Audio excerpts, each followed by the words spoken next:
ভাই শ্রেয়াস আয়ারকে তো ভাই মানতে হবে ভাই, তার মধ্যে ভাই ক্যাপ্টেন্সি ম্যাটেরিয়াল আছে। হ্যাঁ, যে যতই ভাই অস্বীকার করুক ভাই, তবে ভাই সেটা ভাই স্বীকার করতে হবে যে শ্রেয়াস আয়ার ভাই একদম ক্যাপ্টেন্সি ম্যাটেরিয়াল। হ্যাঁ ভাই, সে হিস্ট্রি ক্রিয়েট করে নিয়েছে, তিনটি ভাই ডিফারেন্ট দলকে ভাই সে প্লে অফে ভাই পৌঁছে দিয়েছে। হ্যাঁ, আমরা দেখলাম যে ভাই দিল্লি ক্যাপিটালসকে ভাই ফার্স্ট টাইম ভাই আইপিএল এর ফাইনালে পৌঁছালো সে ক্যাপ্টেন্সি করে। তারপর আমরা দেখলাম যে কলকাতা নাইট রাইডার্সের ভাই ক্যাপ্টেন্সি করে 10 বছর পর গৌতম গম্ভীরের পর সে কলকাতাকে ভাই ট্রফি দিয়ে দিল, যেভাবে ভাই ক্যাপ্টেন্সি করেছে।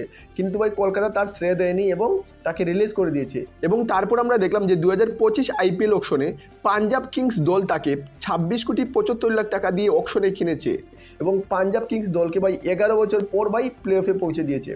হ্যাঁ, এটা মানতে হবে তার মধ্যে একটা ক্যাপ্টেন্সি ম্যাটেরিয়াল আছে। আর যেভাবে ভাই আইপিএল ছাড়াও ইন্ডিয়ান টিমের হয়ে যেভাবে খেলছে, বিশেষ করে চ্যাম্পিয়ন্স ট্রফিতে যেভাবে খেলেছে, তাছাড়া ওডিআই ওয়ার্ল্ড কাপেও ভালো খেলেছে। যদিও ওডিআই ওয়ার্ল্ড কাপ আমরা জিততে পারিনি, কিন্তু ভাই চ্যাম্পিয়ন্স ট্রফিটা মানতে হবে যেভাবে সে খেলেছে।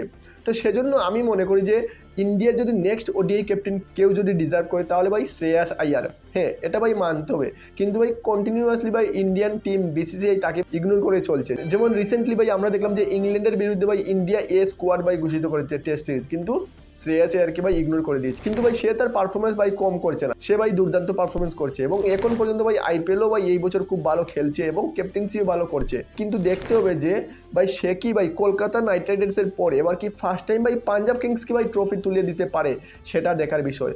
কারণ যেভাবে ভাই প্রদর্শন করছে, লিড করছে, তাছাড়া ভাই ব্যাটিং করছে, ক্যাপ্টেন্সি করছে, ভাই তাকে মানতে হবে এবং ডিজার্ভ করে ভাই।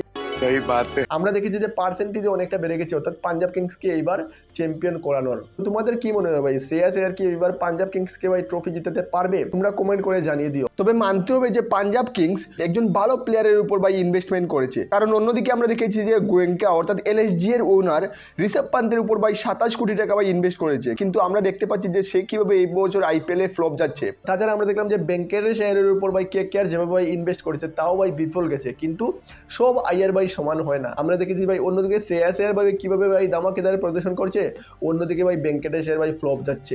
আর সেই দিক দিয়ে কম্পেয়ার করলে পাঞ্জাব কিংসের ম্যানেজমেন্ট শ্রেয়াস আয়ারের উপর যে এত টাকা ইনভেস্টমেন্ট করেছে সেটা ভাই বিফল যায়নি, এখন পর্যন্ত বিফল বা যায়নি। এই বছর পাঞ্জাব কিংসকে ভাই চ্যাম্পিয়ন্স বানাতে পারুক না বানাতে পারুক, কিন্তু 1-2 বছরের মধ্যে ভাই বানাবেই। এখন পর্যন্ত তো ভাই শ্রেয়াস আয়ার সঠিক প্রমাণ করে দিয়েছে পাঞ্জাব কিংসকে এবং পাঞ্জাব কিংসের ম্যানেজমেন্টকে। তবে দেখতে হবে এইবার কি আইপিএল ট্রফি ভাই পাঞ্জাব কিংসকে দিয়ে দিতে পারে।